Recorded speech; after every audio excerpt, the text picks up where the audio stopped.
नमस्कार, times of Swaraj में आप सबों का स्वागत है। मैं हूं संतोष सिंह और आज हम टाइम्स ऑफ स्वराज में बात हेड टीचर और हेड मास्टर के जिला चयन को लेकर या फिर प्रखंड चयन को लेकर जो प्रक्रियाएं चल रही हैं उस प्रक्रिया में फिर वही बातें सामने आने लगी हैं जो बातें शिक्षकों के ट्रांसफर के दौरान सामने आई। जी हाँ, जरा इनको गौर से देखिए।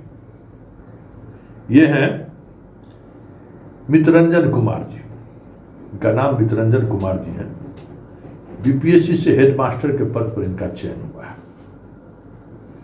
ये फिलहाल इस समय जो है मगध गया, समझिए कि इनका जो है गया जिला में ये फिलहाल विशेष शिक्षक है और यहीं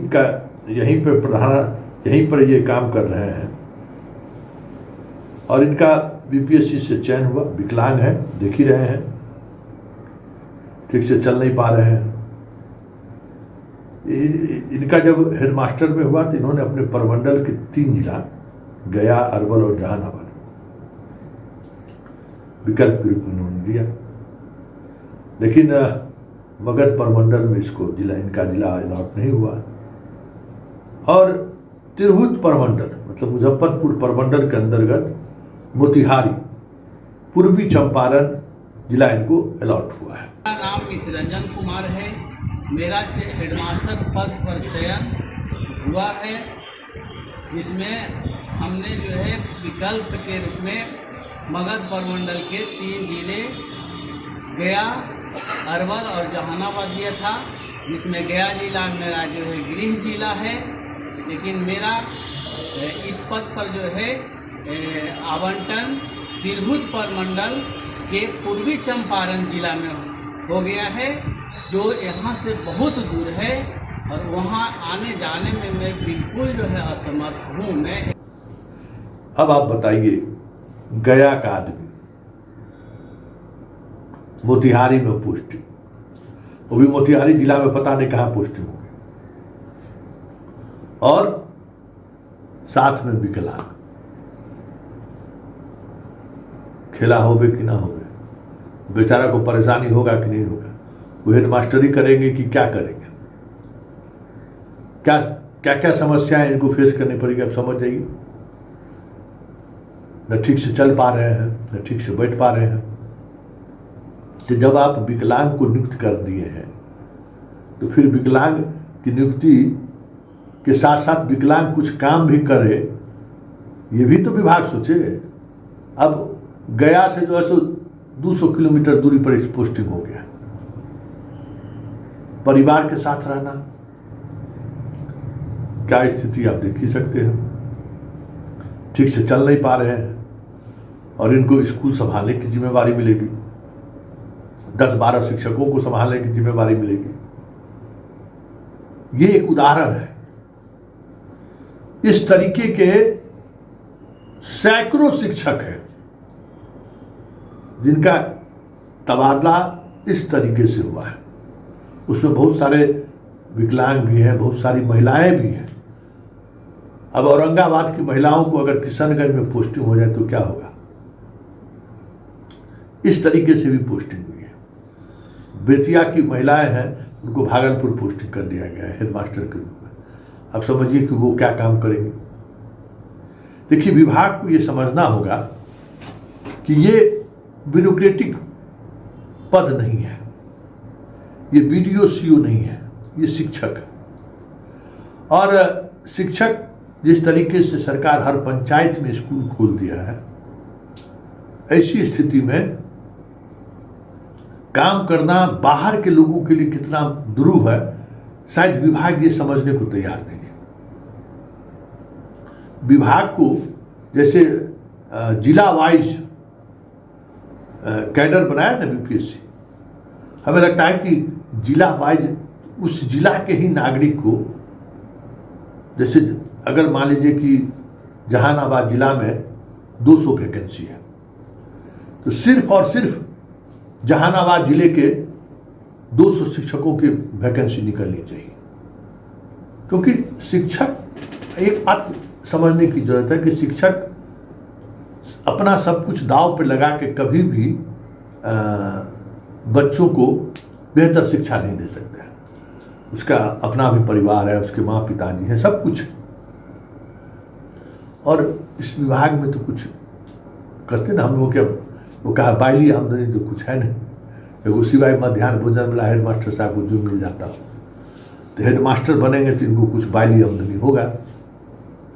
लेकिन बाइली आमदनी के लिए घर से 300 किलोमीटर दूर भेज देगा तो उनका बाइली आमदनी तो रास्ते में खत्म हो जाएगा। एक बात कह रहे हैं, तो हमें लगता है कि शिक्षा विभाग को इस विचार पर मंथन करना चाहिए कि जिन जिलों में शिक्षक की संख्या कम है उन जिलों में कैंप लगा के, हमको लगता है कि परीक्षा घोषित करिए कि उसी जिले के जो उस जिले के निवासी हैं, जो उस जिले में रहते हैं, उनको फॉर्म भरिए जितना सीट खाली है, और कोई उपाय नहीं है। क्योंकि इतनी दूर तक जाके शिक्षक पढ़ाई ना, उसमें भी महिलाओं को आप आरक्षण दिए हुए हैं, विकलांग को आरक्षण दिए हुए हैं, दृष्टिबाधित को आरक्षण दिए हुए हैं। तो ये आरक्षण एक अलग तरीके की समस्याएं खड़ी कर रही हैं। क्योंकि ये जितना जिनको आप रिजर्वेशन दे रहे हैं उनको आप घर से बहुत दूर नौकरी उनके लिए सहज ही नहीं होगा। महिलाओं को 500 किलोमीटर दूर दे दीजिएगा तो नौकरी सहज होगा। एक दौर था 2015 में बहाल हुई, 6 में बहाल हुई, चली गई, लेकिन वो हमेशा रोती रही कि हम यहाँ से जो है लौट के हम चले आए, किसी तरीके से घर पहुँचे। कोई अपने नहरे में रह गई 20 बरस। तो बहुत इस तरीके की समस्याएं हुई हैं जिन समस्याओं का समाधान होना चाहिए। और हेडमास्टर वाले मामले में और या हेड टीचर के मामले में जब 6000 से अधिक स्कूल है और 6000 से अधिक शिक्षकों की पोस्टिंग हुई है, तो उसमें राजकीयकृत और राजकीय स्कूल को में न देके ये उत्क्रमित हाई स्कूल और 10+2 में देने का क्या मतलब है? आप पहले जो आपका मजबूत, देखिए एक चीज शिक्षा विभाग ये क्यों नहीं समझने को तैयार है, और क्या कहे, सरकार का भी अपना नीति है कि भाई पहले देखिए कि प्रखंड में सबसे बेस्ट स्कूल कौन सा है जिसके पास सारा इंफ्रास्ट्रक्चर है, उसको पहले दीजिए। फिर पंचायत में सबसे बेस्ट कौन सा पंचायत है जहां सारा इंफ्रास्ट्रक्चर मौजूद है, वहां शिक्षकों को दीजिए, वहां हेड मास्टर को दीजिए। और उसके बाद धीरे धीरे कैटेगरी वाइज जो है चीज़ों को आगे बढ़ाइए। हो क्या रहा है कि रेंडमाइजेशन कर रहे। अरे भाई, रेंडमाइजेशन करने का क्या मतलब है? कितना नुकसान शिक्षकों के ट्रांसफर में भी हुआ है। कई जगह जो है सो एक विषय के 2-2, 3-3 हमने सूची मंगाया तो एक विषय के 2-2, 3-3 टीचर जो है सो आ चुके हैं। वो एक अलग तरीके से प्रतिनियुक्ति का सिलसिला जिला में शुरू होगा। तो कितने दिनों से 6 महीने से ट्रांसफर पोस्टिंग में पूरा विभाग लगा हुआ है और शिक्षक भी उसी ट्रांसफर पोस्टिंग में जो है ट्रांसफर बेहाल है। तो हमको लगता है कि नए सिरे से सरकार को सोचने की जरूरत है कि ये जो शिक्षक बहाली की जो प्रक्रिया बिहार स्तर पर जो होती है, परीक्षा ले, बीपीएससी ही ले, लेकिन डिस्ट्रिक्ट वाइज जो उसमें कुछ इस तरीके जैसे पंचायत वगैरह वाला में हुआ ना, उसी तरीके से ठीक है हम पंचायत में पोस्टिंग नहीं देंगे लेकिन जिला कैडर होगा और जिला कैडर को हम इस तरीके से मॉनिटरिंग करेंगे। और एक बार सबको करके देख ले, फिर जितनी वैकेंसियाँ आएंगी वो वैकेंसी के आधार पर सरकार फिर से चयन कर ले। TRE 4 आने वाला है, TRE 4 में कर ले। लेकिन हेडमास्टर और हेड टीचर मामले में जो समस्याएं खड़ी हुई हैं, तो हमको लगता है कि जो बेस्ट आपके पास, जिसके पास सारा इंफ्रास्ट्रक्चर है, वहाँ से अगर आप पोस्टिंग करना शुरू करेंगे तो मैक्सिमम लोग अपने प्रमंडल में, अपने ज़िला में भी रह जाएंगे। और ये जो इस तरीके की मरमरिंग हो रही है वो मरमरिंग भी नहीं होगी।